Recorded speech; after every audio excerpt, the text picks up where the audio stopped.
Okay, Christoph, I think the biggest result of the weekend was, of course, Bayern's 5-1 defeat in Frankfurt.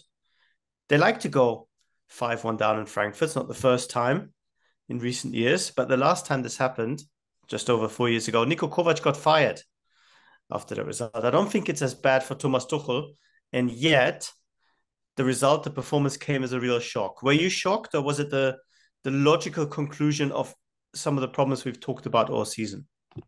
To me, it came as a shock, especially when you take in perspective the performances of Eintracht Frankfurt recently, because in the week they went out of the German Cup in Saarbrücken, and they were defeated 2-0. And Saarbrücken is the third division team in Germany, and they deserved to go out. It was not a kind of freak result as the win of Saarbrücken against Bayern.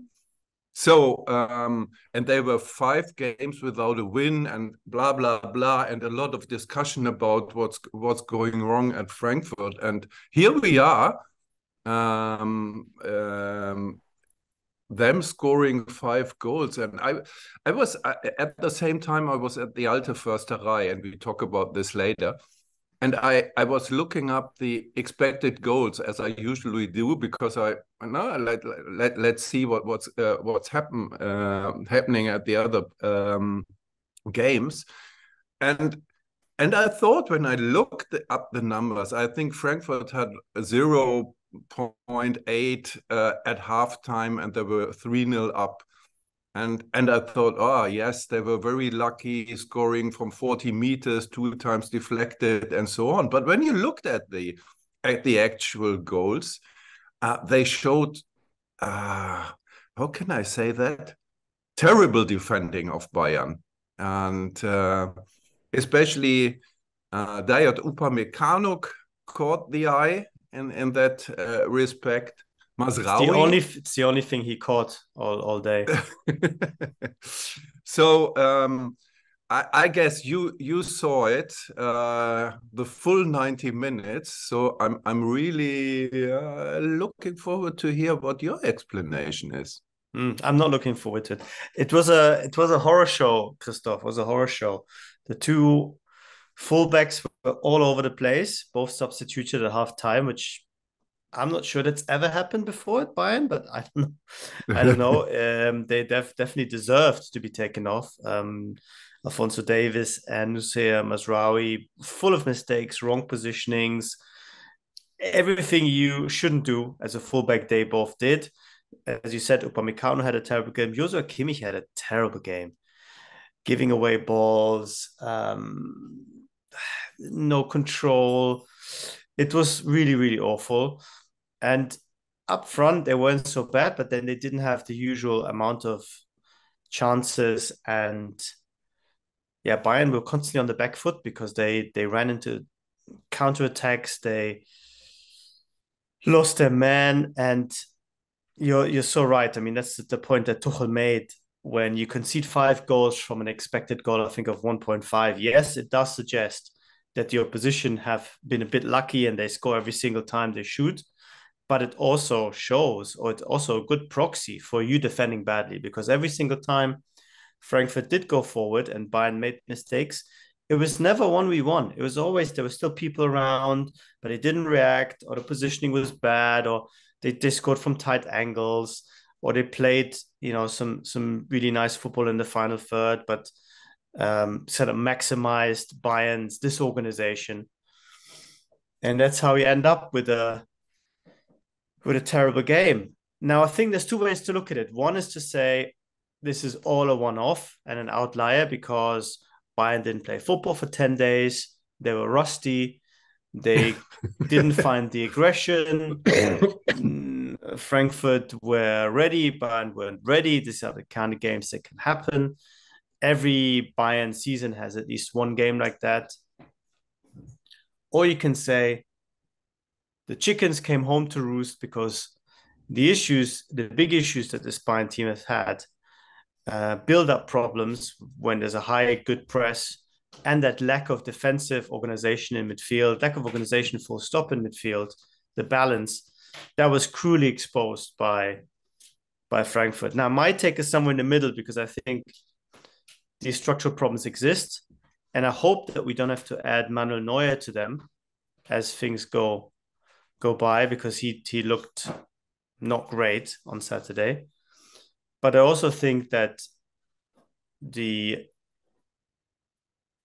level of inaptitude and disorganization and individual misapplication was so high that I don't think it's a real accurate reflection of where Bayern are. I don't think they're quite as bad, and I don't think they will lose too many games like that, because we haven't seen that this season, with the exception of the Super Cup game. Saarbrücken game was different, as you said, bit of a freak result. So this is the second bad defeat in a season that's in December. So let's not, as Thomas Müller said, lose our heads too quickly. Yeah, Thomas Müller was also saying the good old that he was happy to put all the mistakes in one game, and yeah, like you put all your rotten eggs in one basket.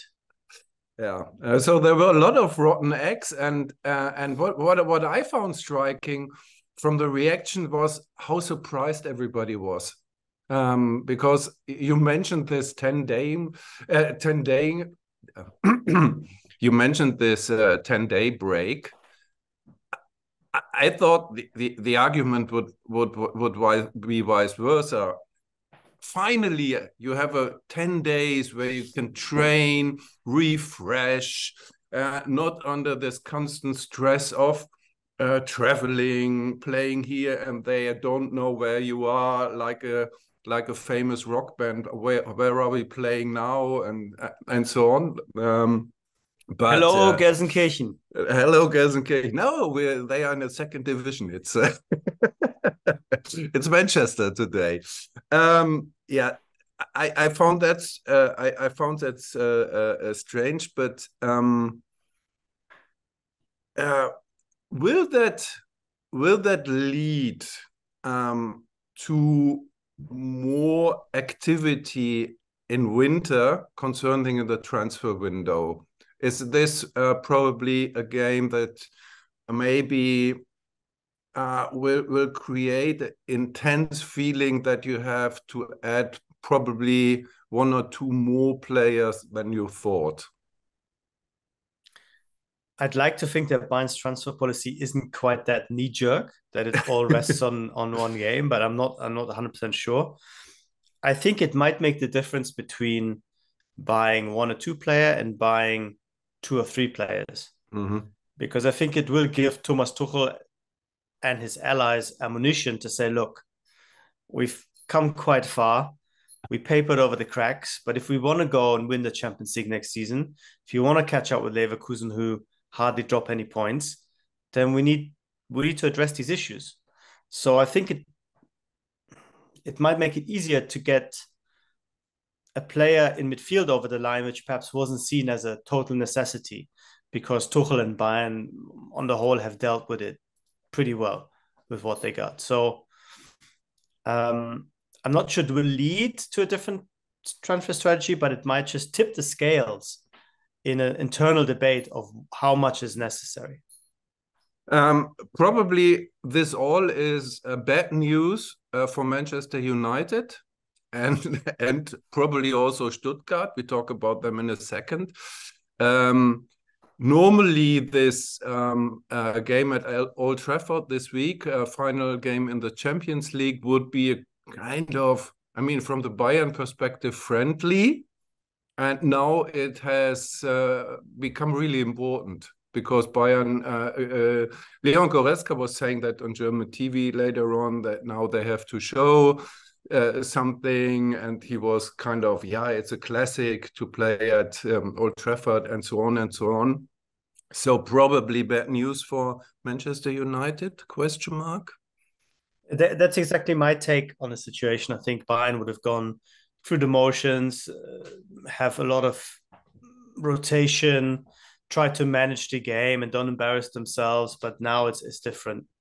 It's different. I'm not sure how different it is, because at the back of their minds there'll still be this sense of, we got Stuttgart coming up, and this is not a must-win game. But there'll be a lot more motivation and determination from Tuchel, from the players to bounce back. And I looked at it when I wrote a piece for The Athletic. Tuchel has never lost 2 games in a row at Bayern. And even the people before him only ever lost 2 games in a row once in the season. That was Kovac and Heinkes. So I guess the lesson is that Bayern tend to bounce back and tend to use that anger and the frustration, and they let loose on the opposition as a therapy.